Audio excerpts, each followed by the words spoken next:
ఒక అందమైన అమ్మాయి తన స్నేహితురాలతో కలిసి బస్సు కోసం వేచి ఉన్నప్పుడు ఒక అబ్బాయి ఆమెకు రోజా పువ్వు ఇచ్చి ప్రపోజ్ చేస్తాడు. ఆమె ఆ పువ్వును తీసుకొని అతన్ని తిరస్కరించి పంపిస్తుంది.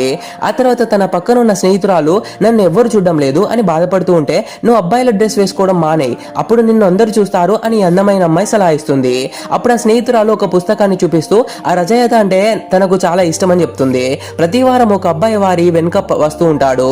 అతను చాలా అందంగా ఉన్నాడని భావించి ఆ అందమైన అమ్మాయి ఇతను నాకు ప్రపోజ్ చేస్తే బాగుండు అని అనుకుంటుంది.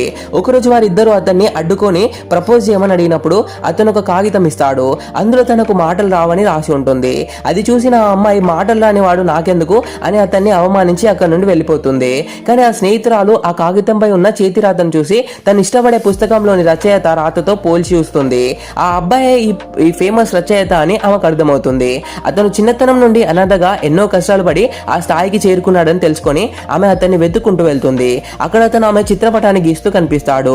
తాను ఆ అందమైన అమ్మాయి కోసం రాలేదని, మహిళా సాధికారత గురించి తన పుస్తకంలోని విషయాలను మెచ్చుకుంటూ మాట్లాడిన ఈ స్నేహితురాల్ని చూసే ప్రతి వారం వస్తున్నానని అతను మెసేజ్ ద్వారా చెప్తాడు. అతని నిజాయితీని, ప్రతిభను చూసి ఆ అమ్మాయి ఎంతో సంతోషిస్తుంది.